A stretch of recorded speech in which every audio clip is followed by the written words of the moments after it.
আপনারা জানেন যে জাতীয় নাগরিক পার্টি এনসিপির পক্ষ থেকে আমরা প্রথম থেকে বলে এসেছি যে আমরা আসন্ন এই নির্বাচনে আমরা এককভাবে আমরা 300 আসনে প্রার্থী দিতে চাই এবং সে অনুযায়ী আমাদের প্রস্তুতি এবং পরিকল্পনা চলছিল।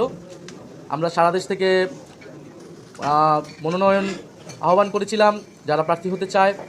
এর পরবর্তীতে আরও 2টি দলের সাথে আমাদের একটি রাজনৈতিক সমঝোতা হয়েছিল সংস্কার প্রশ্নে। তখন আমরা বলেছিলাম যে আমরা 3টি দল মিলে যে সংস্কার জোট আমরা একত্রে নির্বাচনে অংশগ্রহণ করব। কিন্তু এরপরে শরীফ ওসমান হাদির যে শাহাদাত বরণ এবং তাকে প্রকাশ্যে গুলি করার মাধ্যমে বাংলাদেশের রাজনৈতিক প্রেক্ষাপট অনেক বেশি পরিবর্তন হয়েছে। এই হত্যাকাণ্ড, এই শাহাদাত বরণের মধ্যে দিয়ে আমরা বুঝতে পারছি যে বাংলাদেশে যে আধিপত্যবাদী আগ্রাসনী শক্তি তারা এখনও কার্যকর রয়েছে।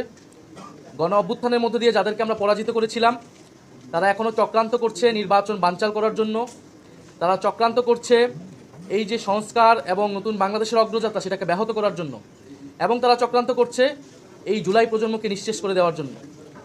সেদিন ওসমান হাদির গায়ে গুলি লেগেছে, কালকে আপনার গায়ে লাগবে, পরশুদিন আমার গায়ে লাগবে।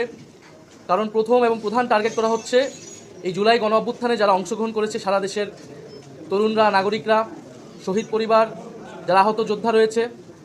ফলে এই পরিবর্তিত প্রেক্ষাপটে আমাদের কাছে মনে হয়েছে, আমরা দলীয় ফোরামে আলোচনা করেছি যে আমাদের এই মুহূর্তে এই নির্বাচন সুষ্ঠুভাবে এবং যাতে আধিপত্যবাদী কোনো শক্তি আমাদের এই গণঅভ্যুত্থান পরবর্তী অগ্রযাত্রাকে ঠেকাতে না পারে, সেজন্য আমাদের বৃহত্তর ঐক্য প্রয়োজন। সেই তাগিদ থেকেই আমরা এবং তাদের যে সমমত দল রয়েছে তাদের সাথে আমরা কথা বলেছি এবং তাদের যে নির্বাচনী সমঝোতা জাতীয় নাগরিক পার্টি এনসিপি সেই নির্বাচনী সমঝোতায় সম্মত হয়েছে। আমরা জাতীয় নাগরিক পার্টি এনসিপি এবং এই সমমনা 8 দলের সাথে আমরা একত্রে আমরা সিদ্ধান্ত নিয়েছি।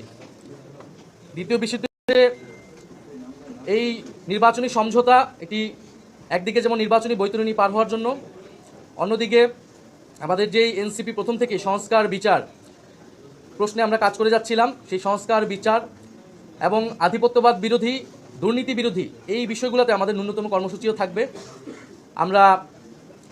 আমাদের রাজনৈতিক জায়গায় আমরা মনে করছি এই মুহূর্তে বাংলাদেশের এই সংকটগুলো রয়েছে, যেখান থেকে এই বাংলাদেশকে রক্ষা করতে হবে, জুলাই প্রজন্মকে রক্ষা করতে হবে এবং গণ অভ্যুত্থান পরবর্তী যে আমাদের আকাঙ্ক্ষা সেটা যাতে কোনোভাবেই ব্যাহত না হয়, এই জন্য আমরা একটা বৃহত্তর ঐক্যের জায়গায় পৌঁছেছি। আমরা আজকে আনুষ্ঠানিকভাবে আমরা শুধু এই ঘোষণাটি দিচ্ছি। ঘোষণাটি অলরেডি সমমনা 8 দলের প্রেস ব্রিফিং থেকে আপনারা জানতে পেরেছেন।